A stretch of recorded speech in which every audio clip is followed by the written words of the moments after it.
What's up, everybody? We got our first team in the college football playoff semifinals in the new 12-team format as Penn State pulls away late in a closer than the scoreboard would suggest game against Boise State. They win 31-14.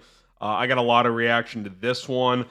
Plus, we're going to preview and predict the triple header tomorrow as we still have three more quarterfinal matchups in the college football playoff. So stick around for that. Speaking of which, we will be live on this channel and our main Chat Sports YouTube channel for Georgia, Notre Dame, Sugar Bowl action tomorrow night. Game is at 8:45 p.m. Eastern time. We'll go live about 30 minutes early, 8:15 or so. So subscribe to the channel. Join us for that. We're going to have full coverage. Myself and my guy, producer Cullen, going to be bringing you all of the action. So if you want to come hang out, join us tomorrow night. Subscribe and turn on those noties so you know exactly when we go live. Okay. Penn State wins 31-14. They will face the winner of Georgia and Notre Dame. And look, this game was fascinating. I know that, in the end, another not super, super close game, but I would argue this is probably the best playoff game so far. You could argue maybe Texas Clemson, but it looked early like Penn State was going to romp Boise, like 52-3 type romp. They were up 14-0. Jeanty fumbled, and Penn State was driving or was in good field position. And then Drew Allard fumbles on he tried to pull it, classic zone read. It got lost at the mesh point, and then Boise jumped on it. They go down and score, make it 14-7.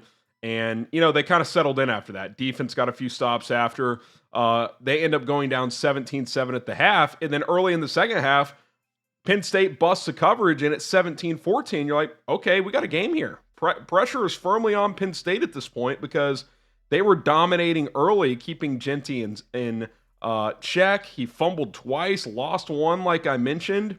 And you look up, and it's a 3-point game. Maddox Madsen for Boise State got hot there for a couple of quarters. He ended up throwing 3 picks in the fourth, but the last 2 were kind of desperation time. We'll get to that in a second. But this game was there for the taking for a while for Boise State because Penn State failed to drop the hammer early when they had a chance to. So really, really interesting game. Drew Allar tossed 3 touchdowns, 13-25, $171. You see the arm talent, and it was interesting because when they jumped out 14-0, he threw that beautiful deep ball touchdown. I'm thinking, man, this QB draft is pretty weak. Are we sure he shouldn't go pro? Now, I'm a firm believer in, hey, you go back to school, get more reps. Like, that's only a good thing. There's a lot of data that tells us the more snaps you get in college, the better prepared you are for the pros. So I don't think it's a bad decision if he comes back. But he is 6'4", 6'5", has a rocket arm, is mobile. There's physical tools there. And, from a physical tools upside standpoint, he's got more potential than Cam Ward or Shedeur Sanders. Now, would he go higher than those guys? I'm not sure. But as soon as I kind of had that thought a few minutes later, Dane Brugler of The Athletic, lead draft analyst there, he basically tweeted out the same thing. He said, and he actually did it with sourcing, he said, NFL scouts believe that with a good playoff run here, Drew Allard could change his mind and decide to go pro. Because remember, he announced that he was coming back. Prugula, whatever the guy's name, Penn State's backup, went ahead and transferred. So it would suck for Penn State, but I got to tell you, if let's say they make the finals, because they're going to play the winner of Notre Dame and Georgia. If they win that, he plays well, and they at least make the national championship game, his stock's going to be pretty high. So that's something to keep an eye on. As far as getting back to this game goes, there was about a 10-minute stretch in this game where Boise had a chance to not necessarily win the game, but at least tie the game, if not potentially take a lead. And one thing didn't go their way, and then they just made a couple of key mistakes. 24-14, they're down. They go on this long 6-7 minute drive, throw a touchdown pass that would have cut it to 24-21. Well, then it comes back on a hands to the face call, and then people on Twitter were saying it was a holding call. Whatever it was a quick slant. I'm talking snap, put your back foot down, throw the football, like less than 2 seconds, Madsen threw the ball. Guy caught it, broke a tackle, and scored. And you're like, okay, we got a ball game here with like 12 minutes left.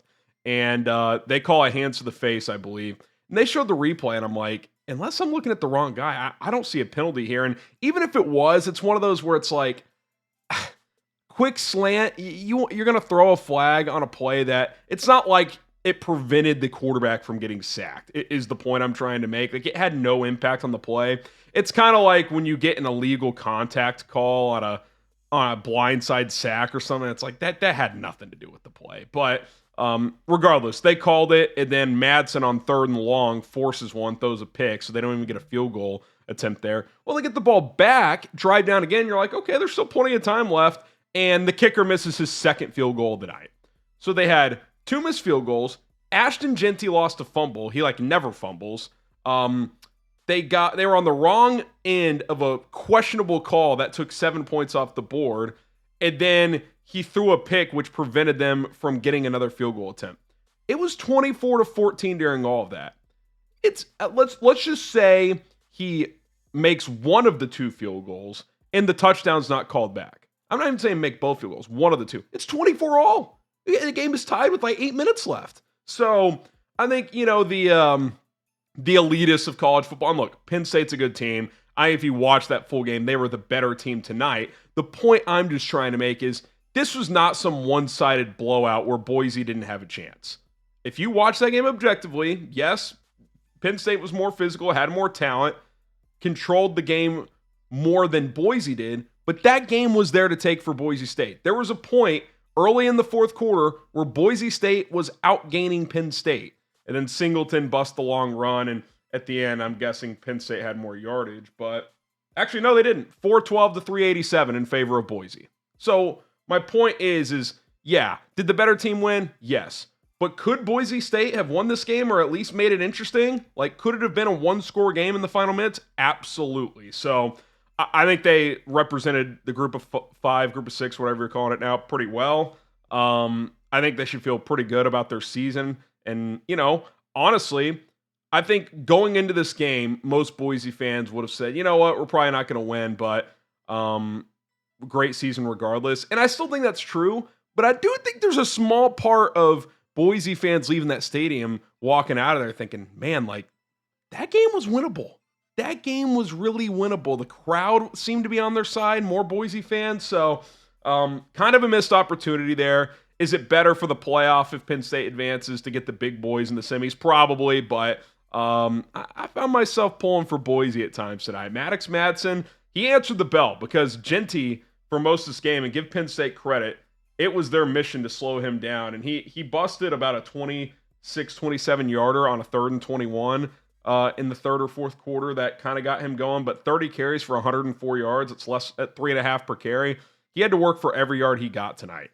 And on a lot of those, he didn't go down on first contact, but man, 4, 5, 6 players rallying to the football. Lewis Riddick was talking about it. They were just flying to him. So I thought Madsen answered the bell. Yeah, at the end of the day, 3 interceptions, but the one he just forced, you can't do that. But the last 2 are it's desperation time. It's 31-14. The one with 20 seconds left, who cares? I mean, it doesn't mean anything. I mean, he went 23 of 35 for 304.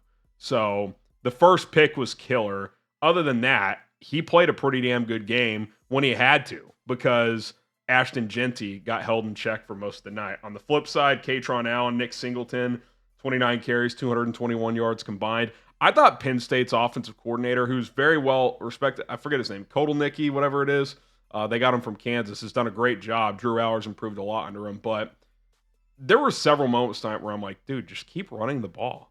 Late in the game, there was a 3rd and 1. They run a boot to the left, and Allard has to just throw a prayer across his body that goes incomplete. It's just hand the ball off. You're getting 7 yards a carry here. So, good football game. I enjoyed it. Don't look at the final score and say this is a one-sided blowout. Boise outgained Penn State tonight. They just had about 4 critical errors. And when you're the underdog, you can maybe have one. Maybe have one. And they had about 4 or 5. So, good way to start the weekend. I do think this is a sign of better games to come this weekend, but obviously we'll see how that plays out. All right, let's look at the other 3 games for tomorrow before we get out of here. Peach Bowl, Texas, Arizona State. 13 points is a lot. I am going to pick the Horns to cover 35-20, not because I think Texas is a significantly better team than Arizona State. They're certainly better and more talented, But I think you combine that with just it's a bad matchup, in my opinion, for the Sun Devils. They're down without their top wide receiver, and Texas stuffs the run. And what does Arizona State like to do? They like to run Cam Scattaboo. They're, sixth in the Heisman, whatever he ended up with, running back. Now, kind of like tonight, he'll have some good runs. He'll probably grind out 90, 100 yards, but I don't think this is going to be some 20 carries for a $150 averaging 7 yards a carry type of game that he's been used to. Like, it's going to be, 3.5, 4 yards per carry would probably be a good showing for Arizona State, because Texas is going to have more physicality there in the trenches. But I like the Horns in this spot. I could see this being one of those where it's 28-20, 28-17 late, and then Texas kind of ices it with the touchdown. So give me the Horns to win by 15. I think they cover. I probably wouldn't bet it. 13 for a playoff game, that's a lot. But keep an eye on that game. That's the early game, 1 o'clock Eastern time, I believe. By the way, report out there from Pete Thamel. Quinn Ewers apparently is being offered $6 million by another school to come transfer in. And I got to say, obviously he's going to finish the season out with Texas and could go to the NFL draft. If $6 million is on the table for Quinn Ewers, he should absolutely transfer, because I don't think he's going in the first round of the draft. And if you're not going first round and you get $6 million to stay in college, take the $6 million and then you're still going pro next year. So that's going to be a fascinating story to see if that's true or not. All right, the Rose Bowl, many consider it the game of the weekend. Rematch between Ohio State and Oregon. Ducks actually getting 2.5 here, as they are the underdog here. I think you've seen a lot of the national media, and a lot of people are going Ohio State here. They're saying hard to beat a team twice. We saw how they played against Tennessee. I'm going to go the other way. I think there's been a little too much overreacting based on how Ohio State played last week. Don't get me wrong. I think Ohio State is probably a little more talented than Oregon overall, but Oregon's got great speed. I think Dylan Gabriel, I trust him a little bit more than Will Howard. I'm going to go Ducks here. 35-31. I think it's another classic between these two. I think if both teams play their best, Ohio State wins. But I think Oregon has been a little bit more consistent this year. So if this becomes one of those games where, neither plays their absolute best, but both play pretty well, I would trust Oregon to make less mistakes. Give me the Ducks, 35-31, and the granddaddy of them all. And then lastly, the Sugar Bowl. Carson Beck is out of the college football playoff. He's already declared for the draft. His elbow is messed up. He's having the Brock Purdy surgery. So it's going to be Gunnar Stockton. I'm going Fighting Irish. It's basically a pick 'em. Georgia's a 1-point favorite in New Orleans. I'll go 24-20 Notre Dame. I like the way they can run the ball. Riley Leonard has gotten better throughout the season. Jeremiah Love at running back's a stud. They have a couple other good backs as well. I think Notre Dame's defense, if I'm Marcus Freeman and that coaching staff, my game plan is to stop Trevor Etienne and make Gunnar Stockton a pocket passer. Because when he came in against Texas, he was running around, kind of gave them a spark on the fly in that SEC championship game. But now, as with the full game plan and preparing for this guy, is he really just gonna dominate this game, playing quarterback and not just as a spark plug in the middle of the game? He certainly could. We've seen it before. We saw Ohio State years ago with third string Cardale Jones come in and just be awesome. He was also 6'6", 250. Gunnar Stockton is not that dynamic, so. He's a crafty runner. He can make some plays on the move. If you make him stand in the pocket and deliver the football, I think Notre Dame's got a good chance here. Plus, let's just be honest, this Georgia team's been all over the map all year. I mean, they're a couple of close calls away from not even being in this thing. So I like the Fighting Irish. I think it's close. I think Beck being out, even though he had been having a down year, is the difference. Notre Dame wins 24-20. All right, just a reminder, we will be live tomorrow night for Georgia, Notre Dame, Sugar Bowl live action. Should be a lot of fun. Let me know who you got in the 3 games tomorrow, who you got winning. Drop some scores in the comment section below if you want. My name is Harrison Graham. See you guys soon.